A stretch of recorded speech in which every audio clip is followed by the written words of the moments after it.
Baik, Assalamualaikum warahmatullahi wabarakatuh. Nama saya Fahri Destian dari kelas 10 L5. Kali ini saya akan menjelaskan tentang perkembangan sifat periodik unsur atau SPU, dan juga saya akan menjelaskan tentang sifat keperiodikan unsur.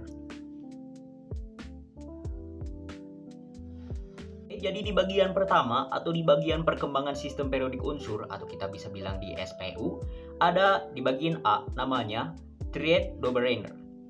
Triet-Dobereiner ini adalah yang mengelompokkan unsur dengan kemiripan sifatnya. Setiap kelompok terdiri dari 3 unsur. Kita bisa lihat contohnya di SPU ini. Ada di bagian 2A yaitu kalsium atau simbolnya adalah Ca. Di bawahnya adalah strontium atau simbolnya adalah Sr. Di bawahnya lagi adalah barium atau simbolnya adalah Ba. Dari ketiga unsur tersebut adalah logam alkali tanah yang bereaktif pada oksigen dan air. Tapi kelemahannya adalah ini hanya berlaku untuk beberapa unsur saja. Oke, kita lanjut yang kedua atau di bagian B adalah octave Newlands. Octave Newlands adalah yang menyusun unsur berdasarkan dengan kenaikan massa atom.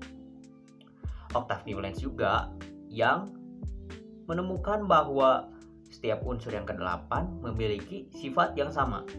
Kelemahannya ini tidak berlaku untuk unsur yang berat. Yang ketiga atau di bagian C adalah kita punya sistem Mendeleev. Sistem Mendeleev ini adalah yang menyusun unsur dengan berdasarkan kenaikan massa atom dan kemiripan sifat kimia.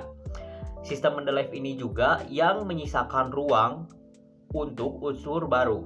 Tapi kelemahannya sistem Mendeleev ini karena menyesuaikan dengan massa atom, ada ketidaksesuaian di beberapa unsur. Oke, jadi yang terakhir di bagian perkembangan sistem periodik unsur adalah di bagian D yang kita bisa sebut sistem periodik modern. Sistem periodik modern ini yang menyusun unsur dengan nomor atom, bukan dengan massa atom lagi.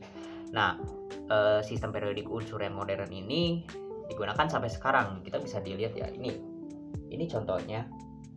Nah, seperti itu. Baik, jadi kita lanjut yang kedua. Yang kedua adalah sistem keperiodikan unsur. Yang di bagian A yaitu jari-jari atom. Jari-jari atom ini adalah ukuran atom dari inti sampai ke luar kulit. Ketika satu periodenya ke kanan, jari-jarinya akan semakin kecil. Tapi ketika golongannya ke bawah, jari-jarinya akan semakin besar. Jadi yang kedua atau di bagian B masih di sistem keperiodikan unsur. Di bagian B adalah energi ionisasi. Energi ini adalah yang dibutuhkan untuk melepaskan elektron dan atom. Ketika semakin ke kanan, dia akan semakin besar, tapi ketika semakin ke bawah, dia akan semakin kecil. Yang ketiga, di bagian C adalah afinitas elektron. Afinitas elektron ini adalah energi yang dilepaskan saat atom menangkap elektron. Biasanya ia akan meningkat ke kanan dan akan berkurang ke bawah. Baik, jadi di bagian yang kedua atau di bagian yang terakhir adalah di bagian D, atau kita bisa disebut keelektronegativan. Ia mempunyai kemampuan atom yang menarik elektron dengan atom yang lain menggunakan ikatan. Biasanya kalau semakin ke kanan itu semakin besar, kalau semakin ke bawah semakin kecil. Kita bisa lihat ya, unsur yang paling elektronegatif itu ada di bagian 7A, yaitu fluorin atau simbolnya adalah F.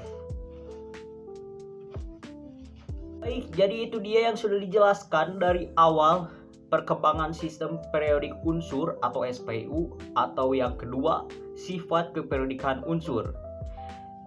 sifat unsur-unsur yang kayak gini itu berkembang hingga sekarang dari zamannya Theory brainer yang sudah kita jelaskan tadi sampai ke sistem periodik yang modern seperti ini yang biasanya kita dipakai. Dan sistem keperiodikan juga membantu kita atau memahami tentang unsur-unsur kimia. Jadi terima kasih yang sudah menonton video ini. Mohon maaf jika ada salah-salah atau kesalahan kata. Assalamualaikum warahmatullahi wabarakatuh.